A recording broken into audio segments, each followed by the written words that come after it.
Hi friends, ನಾನು ನಿಮ್ಮ Swapna Deepa, makeup artist and hair and salon. So Deepavali ಹಬ್ಬ ಹತ್ತಿರ ಬಂತು. ದೀಪಾವಳಿ ಹಬ್ಬದಲ್ಲಿ ನಾವೆಲ್ಲ ಎಣ್ಣೆ ಸ್ನಾನ ಮಾಡ್ತೀವಿ. ಎಣ್ಣೆ ಸ್ನಾನ ಯಾವ ಥರ ಮಾಡೋದಪ್ಪ ಅಂತಂತಂದು ಈ ವಿಡಿಯೋದಲ್ಲಿ ನಾನು ಇವತ್ತು ಎಕ್ಸ್ಪ್ಲೈನ್ ಮಾಡ್ತಿದ್ದೆ. ಸೊ ನೀವೆಲ್ಲ ಎಣ್ಣೆ ಸ್ನಾನ ಯಾವ ಥರ ಮಾಡ್ತೀರಪ್ಪ ಅಂತಂತಂದರೆ, ಫಸ್ಟ್ ತಲೆಗೆಲ್ಲ ಎಣ್ಣೆ ತುಂಬ ಚೆನ್ನಾಗಿ ಹಾಕ್ಬಿಡ್ತೀರಾ, ಹಾಗೆಯೇ ಬಿಸಿ ಬಿಸಿ ನೀರು ಹಾಕ್ಕೊಂಡು ಬಂದುಬಿಡ್ತೀರ. ಸೊ ಎಣ್ಣೆ ಸ್ನಾನ ಆಯಿತು. ಈ ಥರ ನೀವು ಮಾಡೋದ್ರಿಂದ ನಿಮ್ಮ ಹೇರಲ್ಲಿ ಡ್ಯಾಮೇಜಸ್ ಶುರುವಾಗುತ್ತೆ, ಮತ್ತು ಹೇರಲ್ಲಿರೋಂತಹ ಡಸ್ಟು ಕೂಡ ಹಾಗೇ ಉಳಿಯುತ್ತೆ, ಮತ್ತು ಸ್ಪ್ಲಿಟ್ ಹೇರ್ ಕೂಡ ಆಗುತ್ತೆ, ಹೇರ್ ಫಾಲ್ ಕೂಡ ಆಗುತ್ತೆ. ಇದು ರಾಂಗ್ ಪ್ರೊಸೀಜರ್. ಪ್ರಾಪರ್ಲಿ ನಾವು ಎಣ್ಣೆ ಸ್ನಾನ ಯಾವ ಥರ ಮಾಡಬೇಕಪ್ಪ ಅಂತಂದರೆ, ಎಣ್ಣೆನ ಫುಲ್ ನಾವು ತಲೆಗೆ ಹಾಕೊಂಡ ನಂತರ 1 ಅವರ್ ಹಾಗೇ ಬಿಡಬೇಕು. 1 ಅವರ್ ಹಾಗೆ ಬಿಟ್ಟು ನಂತರ ಶಾಂಪು ಮತ್ತು ಕಂಡೀಷ್ನರಿಂದ ನೀಟಾಗಿ ಎಣ್ಣೆ ಹೋಗೋ ಹಾಗೆ ಹೇರ್ ವಾಶ್ ಮಾಡಬೇಕು.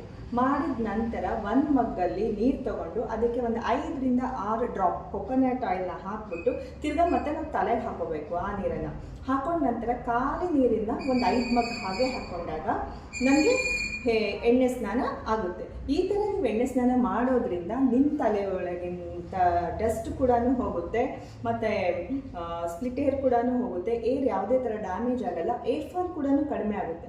ಆಮೇಲೆ ಮತ್ತೊಂದು ಏನಪ್ಪ ಅಂತಂದರೆ, ತುಂಬ ಬಿಸಿ ಬಿಸಿ ನೀರು ತಲೆಗೆ ಹಾಕಬಾರ್ದು. ಅದರಿಂದ ನಮಗೆ ಏರ್ ಫಾಲ್ ತುಂಬಾ ಆಗುತ್ತೆ. ವಾರ್ಮ್ ವಾಟರ್ ಅಂದರೆ ಬೆಚ್ಚಗಿನ ನೀರಿನಿಂದ ನಾವು ತಲೆ ಸ್ನಾನ ಮಾಡೋದ್ರಿಂದ ನಮ್ಮ ಹೇರು ಹೆಲ್ದಿ ಆಗಿರುತ್ತೆ, ತುಂಬ ಚೆನ್ನಾಗಿ ಕೂಡ ಗ್ರೋತಿಂಗ್ ಆಗುತ್ತೆ.